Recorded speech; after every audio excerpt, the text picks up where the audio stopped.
मंच पर उपस्थित सभी सम्मानित नेतागण और गांव नाला में मौजूद मेरे सभी बड़े बुजुर्ग भाई, मोनू भैया के आवास पर आज आप और हम इकट्ठा हुए हैं और आप हमारा मकसद अच्छी तरीके से जानते हैं।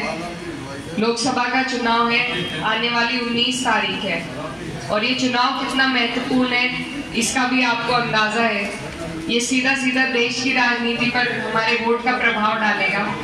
तो इसीलिए आपसे मैं गुजारिश करने आई हूँ कि आपका जो ये वोट है, इस वोट को आप इसका ऐसा सदुपयोग करें, इसको सही जगह पर डालें, ऐसी जगह डालें जहां आपके वोट की कदर हो, जहां कोई आपके बीच आए, आपके सुख दुख में, आपकी परेशानी में, आपकी परेशानियों का निस्तारण करा सके या उन्हें संसद तक उठाने का काम कर सके।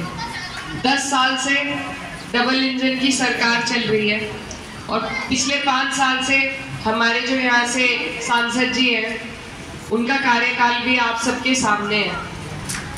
इतने धरने हमने यहाँ मील पर दिए, एक भी धरने में हमारे सांसद जी ने आकर किसी की पूछ नहीं करी कि क्या परेशानी है। ना ही कोई भी हमारी बकाया भुगतान की डिमांड संसद में उठाई, ना एमएसपी के दावे का मुद्दा एक बार भी उठाया और ना मुझे उम्मीद है शायद आपके बीच भी पूरे 5 साल में कभी नहीं आए होंगे। तो जो सत्ता है, डबल इंजन की सत्ता है, उसका लाभ भी तभी होगा हमें जब हमारा जनप्रतिनिधि कोई ऐसा हो जो हमें लाभ पहुंचाना चाहता हो।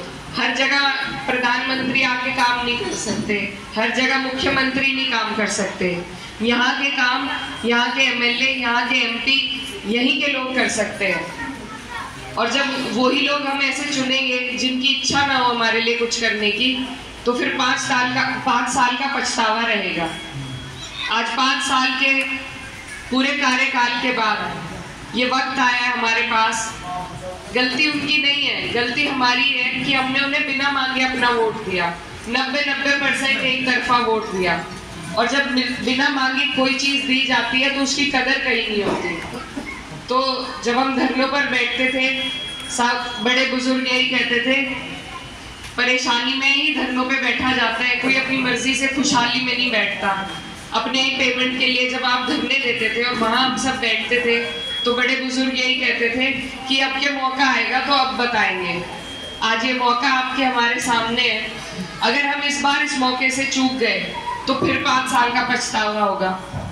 तो ये जो सरकार है, इसके पास पैसे की कमी नहीं है, लेकिन आपका और हमारा 200-300 करोड़ जो मिलों पे है, वही ये दिलाने में क्यों चूक जाते हैं, क्योंकि ये आपकी और हमारी खुशहाली चाहते ही नहीं। ये बात आपको और हमें समझने की है और इसी को सोचते हुए अपना वोट देने की है। तो ये टाइम है आपने जो पूरे 5 साल परेशानियां झेली हैं, उसका जवाब देने का यही वक्त है और माध्यम है वोट, और किसी तरीके से हम जवाब नहीं दे सकते। तो इसीलिए मेरा आप सभी से अनुरोध है कि आप लोग सही जगह वोट डालें। मैं भी इस क्षेत्र की बेटी हूँ। मेरे पिताजी यहाँ से विधायक भी रहे, सांसद भी रहे और उन्हें खास तौर पर जाट समाज का बहुत लगाव था उन्हें जाट समाज से, और बहुत प्यार उन्हें मिला। यहाँ से जब वो मुजफ्फरनगर लड़ने गए थे लोकसभा का चुनाव, तो भी वो आप सबके दमखम पर ही वहां लड़ने गए थे। तो आप लोगों ने हमेशा परिवार को प्यार दिया, मेरे पिताजी को अपनाया, उन्हें कई बार जनप्रतिनिधि बनाया और उन्होंने भी हमेशा मजबूती के साथ आप सबकी सेवा करी। आज और कभी उन्होंने कोई भेदभाव नहीं करा, ना वो इस बात में यकीन करते थे। वो हमेशा यही कहते थे कि किसी भी नेता की कोई जात होती है, ना कोई धर्म होता है, ना बिरादरी होती है। उसके जो लोग हैं, उसकी जो जनता है, उन्हीं का धर्म, उन्हीं की जातियां सब उसकी अपनी होती है। और जब कोई नेता किसी एक जात का या बिरादरी का या धर्म का झुकाव करने लगे तो वहीं से उस नेता का पतन शुरू हो जाता है।